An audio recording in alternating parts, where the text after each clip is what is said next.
Welcome to my channel Limelight Leaks. Please share and subscribe and hit the bell icon for new updates. Being fast and loud made him famous. Finding old cars in barns made him rich.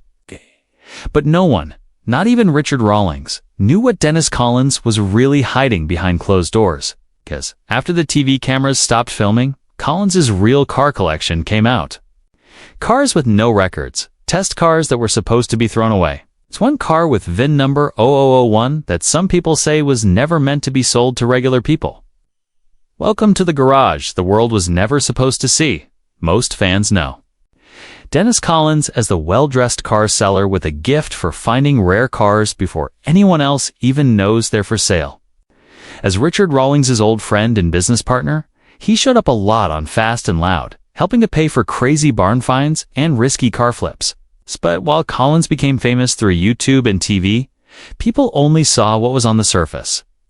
Behind the viral videos, behind the bright showroom of Collins Brothers Jeep, Dennis was quietly building something way more amazing and way more secret, when the cameras weren't rolling. Dennis Collins is a different kind of car collector. Not just someone who buys and sells cars to make money, but someone who saves weird cars from being lost forever. Cars with special numbers, impossible stories, and questionable backgrounds. His reputation among fancy collectors is that he's a man with the right friends, lots of money, and a talent for getting cars that others can't, even if it means flying halfway around the world just because he heard a rumor about a car. But here's where it gets interesting. While most collectors show off their cars proudly, Dennis doesn't. Many of his most special cars are kept in a private garage, not open to the public, not shown on YouTube, and until recently, never photographed.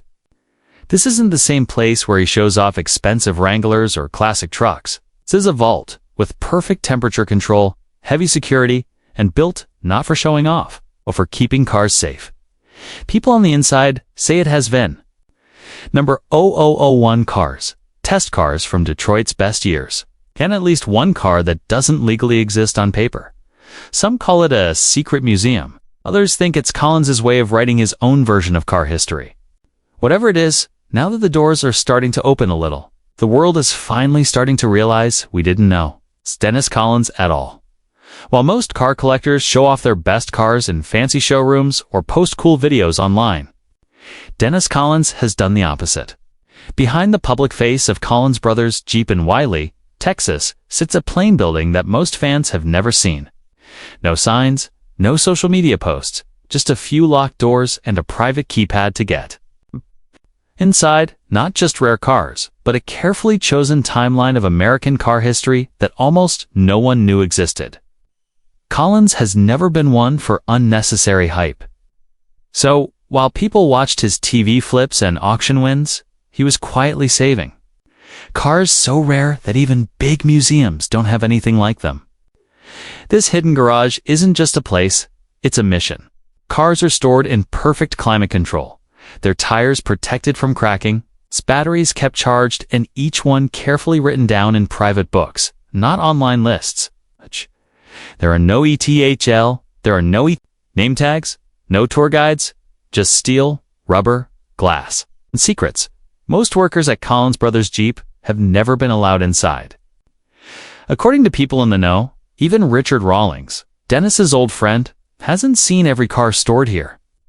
And that's exactly how Collins wants it. When someone once asked why he doesn't show his whole collection, his answer was supposedly simple. Because some things are meant to be kept, not sold. This hidden vault, covered in mystery, houses not only perfect muscle cars and expensive foreign cars, but also several test builds that are hard to classify.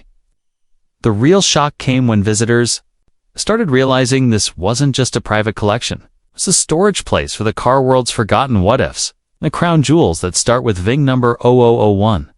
One of the most mind-blowing things about Dennis Collins' private stash is his love for firsts, specifically VIN number 0001 cars. These are the cars that rolled off the assembly line before any others. It's the cars that set the example, the ones car companies often keep for executives, racing promotion, or destroy to avoid problems. As to somehow, Collins has them.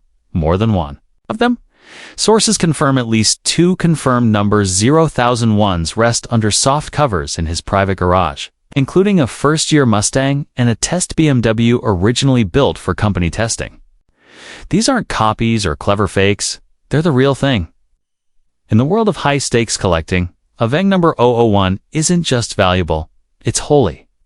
One car in particular made people across the industry raise their eyebrows. 1965 Mustang GT. Fastback with a VIN that comes before Ford's first showroom car. How did Collins get it? The trail is unclear. Some say it was saved from a company test place. Others think it was passed along in a private estate sale and traded hands only once before reaching him. Either way, it's not on public lists. Never sold it at auction, never filmed it, and that's the power play. Owning something so huge that just having it makes collector circles argue. Experts have said that these kinds of cars shouldn't exist outside of company files. And yet, Dennis has them quietly saved, never paraded around. He doesn't brag, he documents. It's not about Instagram likes, it's about legacy. And Dennis seems to understand that sometimes the most powerful flex is staying quiet. As if VIN number 1 cars weren't rare enough, Collins's garage also houses what some have called the graveyard of what could have been. We're talking about unreleased test cars, concept cars, company test vehicles, and pre-production builds that never made it to regular buyers. Most were supposed to be destroyed, but they weren't because somehow Dennis got to them first. Hidden. Under careful covers are cars that have no logos, carry weird body shapes, or include untested technology years ahead of its time. One source claims a car with Ford experimental badges was in the garage briefly, equipped with active suspension systems never used on regular cars. Others mention a Dodge with design features never seen in public, possibly a scrapped concept from the early 2000s. Where did they come from? Retired engineers, quiet phone calls, private collections sold under secret agreements. That's how these unicorns find their way to Collins. It's through trust, reputation, and a wallet willing to open only for the right piece. Car companies generally don't like the public owning these types of cars. Why? Because they reveal too much. Technology not ready for market. Designs that were abandoned, or ideas that could have changed an entire brand identity. But Collins isn't showing them off. He's protecting them. To collectors, that's both exciting and scary. Because if Dennis Collins has these, what else is he keeping behind closed doors? Among the most mysterious machines in Dennis Collins's garage are cars that don't technically exist, at least not in any government or manufacturer records. No VINs in the DMV databases, no registration history, no sales paperwork. What collectors call ghost cars. And most experts agree they were never supposed to leave their factories, let alone wind up in private hands.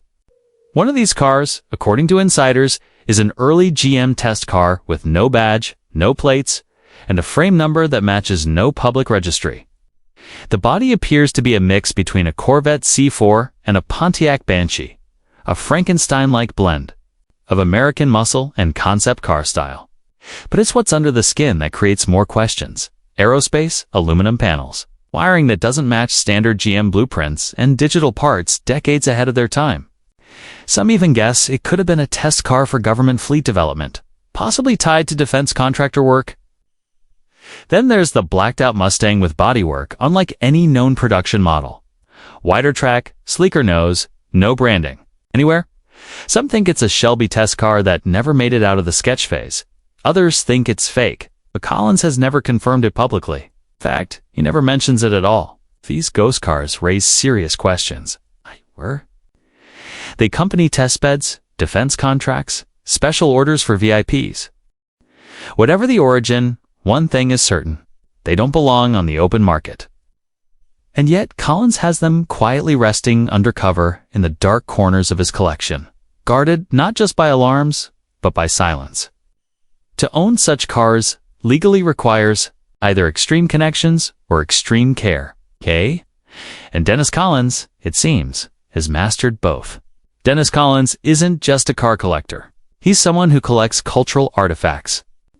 And some of the most jaw-dropping finds in his private garage aren't test cars or VIN number 1s, but cars with history. Real alleged ownership. No sketchy eBay listings. the real deal.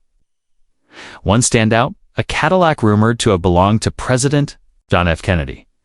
Not his famous limo, but a private used coupe used during his time as a senator. Original title records placed the car in a Boston holding yard registered to the Kennedy estate. Even more shocking, Collins never made it public. Why? According to sources, it's out of respect. Some cars shouldn't be paraded. They should be preserved, he said. Then there's the famous Porsche 911 that supposedly passed through Steve McQueen's hands. Unlike the flashier cars used in movies, this one was a street machine. Quiet, dangerous, and brutally fast. Records from a California DMV archive link it directly to Solar Productions, McQueen's company during the early 70s. It's parked next to a vintage Shelby GT500 with Carroll Shelby's signature etched inside the glove box. It's personalized, not forged. Oh, and Elvis supposedly. Yes, an old Cadillac Eldorado with pink-trimmed seats, custom from the factory, sits in Collins's vault. Its ownership trail runs through Graceland and back again, tied to one of Elvis's last years on tour. For Collins, it's not about celebrity worship, it's about story preservation. Each car is a living time capsule sealed in chrome, paint, and legacy. These aren't just collector's pieces. They're chapters in American history. They're all in one garage. You probably know Dennis Collins for his love of Jeeps. He built Collins Brothers Jeep into one of the most successful classic Jeep restoration businesses in the country. But one Jeep in his private collection doesn't just stand out, confuses even hardcore military historians. It's not a CJ. It's not a Wrangler. And it's definitely not civilian. This is a test car. Rumors swirl that the Jeep in question is a Special Forces test car developed for U.S. military evaluation during the Gulf War era. It's outfitted with military-grade suspension, modular armor points, and an experimental drivetrain. It's possibly diesel-electric. It's a car that, on paper, shouldn't exist outside of a secured military facility. Some think it's tied to the DARPA Silent Transport Initiative, designed for special ops mobility in desert environments. Others say it was part of a short-lived NATO technology share. What makes it even stranger is that Collins has never publicly discussed it. No YouTube spotlight, no auction listings. It's never even been spotted in the background of any known video. Only a handful of insiders have reportedly seen it. Think those who have say it looks like something out of a military sci-fi film. Value impossible to estimate. There's simply no competition. Some whisper it could be the most valuable Jeep in existence. Not because it's flashy, but because it's unique. Built once, stored once, and now resting under a military tarp in the back of Dennis Collins's private garage. Why does he have it? How did he get it? Nobody knows for sure, but in a world obsessed with flipping cars for clout, Dennis quietly owns the only Jeep with no known equal. The car collection this historic, you'd expect fanfare. You'd expect Dennis Collins to plaster these cars across YouTube thumbnails, interviews, and museum showcases, but he doesn't. In fact, some of the most important machines in his possession have never been shown to the public. No photos, no van reveals, no articles, just silence. Why? Part of it may be security. The multi-million-dollar hardware under one roof, being careful becomes protection.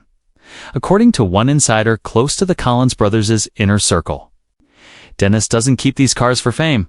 He keeps them because he knows their worth goes beyond money and beyond attention. Another reason? Timing. Some guess Collins is preparing for a future reveal, a high-end book, a private museum, or even a documentary series. Holding back on the most jaw-dropping cars builds mystery, and mystery sells. But there's a third, more haunting theory that's popping up among hardcore collectors. Some of these cars might be too controversial to reveal. Think about it. Test government cars, cars that were never supposed to be sold. Possibly even cars that were listed as scrapped or destroyed decades ago. Showing them off could invite questions. Questions from manufacturers, from officials, even from law enforcement. That kind of heat doesn't interest Dennis. His empire is built on clean paperwork, quiet deals, and relationships that span decades. By not showing them, Collins stays one step ahead, both legally and strategically.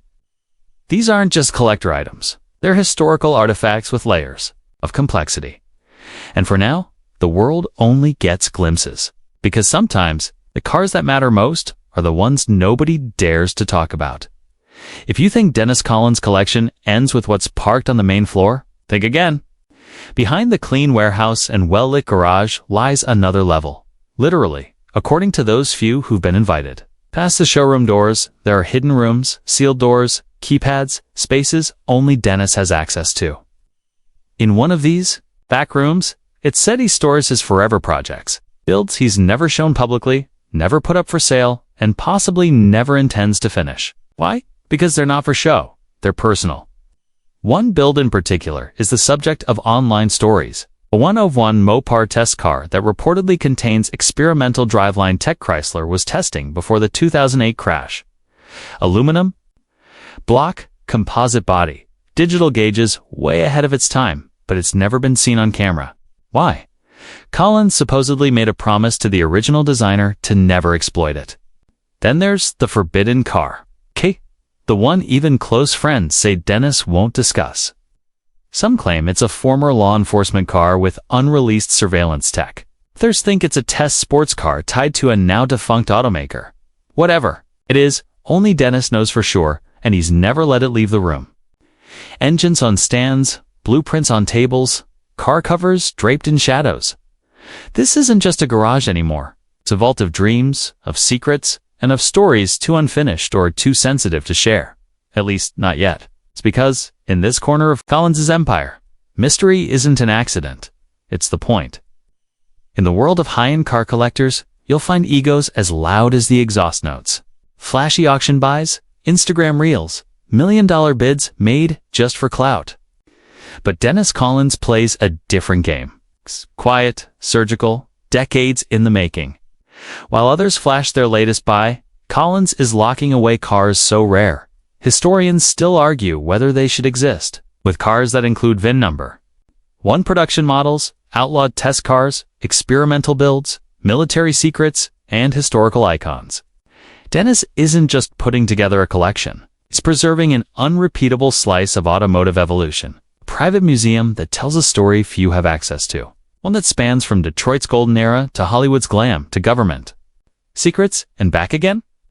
What makes him dangerous isn't his checkbook, it's his patience. Collins doesn't chase hype, he waits for history to come to him. And when it does, he locks it away. Not for the world to gawk at, but for a future moment when its full value, historical, emotional, cultural, can be revealed. Fast and Loud may have ended, but Dennis Collins never stopped collecting. He simply closed the garage door and let the rumors grow. Now, as whispers leak out and shadows turn to shapes under tarps, one thing is certain. He didn't just out-collect his rivals, he outsmarted them.